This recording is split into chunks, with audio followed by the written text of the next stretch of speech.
पीछे काफ़ी लड़के थे, फिर कम से कम 100-150 लड़के, वो जब गमछा वमछा बांधे तो वो सारे लोग आकर के मेरी गाड़ी पर हम पर हमलावर हो गए। और हमलावर होने के बाद उन्होंने ईंट पत्थर से गाड़ी के शीशे तोड़ दिए। प्रमुख जी को, इनको भी बहुत मारा, मेरी भी मारपीट की। ये देखिए ईंटों से गाड़ी तोड़ी है, ठीक। और इसके बाद इधर आइए, पीछे हटे, ये शीशा पूरा फूट गया। हाँ, ये देखो थोड़ा है। ऐसा हुआ सुबह, चूँकि नामांकन आज होना था, तो लगभग 10:30 बजे की तरह हम अपने घर से निकले और किसनी रोड से जा रहे थे। तो वहीं खरपरी से मेरे पीछे एक ब्रीजा रेड कलर की थी, जिसने मेरे पीछे वो लग गई गाड़ी, और उस गाड़ी ने मुझे भामत में क्रॉस किया। और भामत में क्रॉस करने के बाद जब भामत के पुल पे हम पहुँचे, तो वो भामत के पुल से जो जागीर के लिए रास्ता जाता है, उस रास्ते पे वो गाड़ी बीच में खड़ी कर दी और 2 लड़के उससे निकले, एक इधर खड़ा हो गया, एक इधर। और वो इसलिए ऐसा था कि कहीं हम जागीर ब्लॉक में तो नहीं नामांकन कराने जा रहे। और निश्चित रूप से यदि मुझे उधर जाना होता तो मुझे अपनी गाड़ी रोक करके उनको एक साइड हटाने के लिए कहना पड़ता। लेकिन चूँकि मुझे किसनी जाना था तो मैं किसनी चला गया। और किसनी वहाँ मैंने अपने प्रत्याशी का नामांकन कराने के बाद जब हम यहाँ आए और यहाँ हमने जो हमारे जागीर से प्रत्याशी थे, आशुतोष यादव, बिल्लू भाई, इनको और इनके प्रस्तावक और हमारे जो समर्थक थे, उनको लेकर के जब मैं चला तो मेरी गाड़ी में मैं स्वयं आगे बैठा था। मेरे पीछे सीट पे ये हमारे प्रत्याशी थे, उसके बगल में हमारे ब्लॉक प्रभारी सुरेश यादव जी थे, उनके बगल में गुड्डू यादव थे।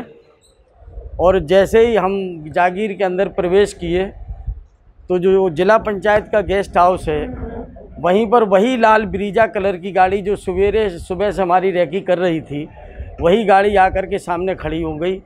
मुझे उसी समय संदेह हुआ कि निश्चित रूप से कुछ अप्रिय घटना होने वाली है। मैंने सोचा कि गाड़ी को किनारे से निकाल लें।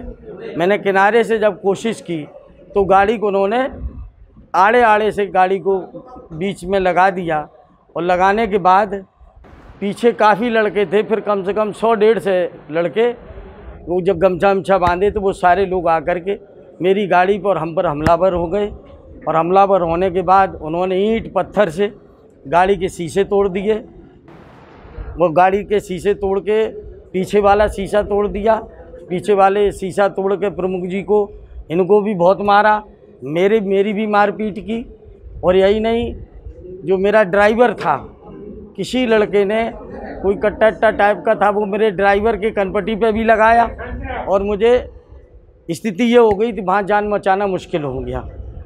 उसी समय किसी तरह मैंने डीएमओ कप्तान साहब को फ़ोन बताने के मिला करके उन्हें बात करने की कोशिश की, तो सिग्नल कम आ रहा था।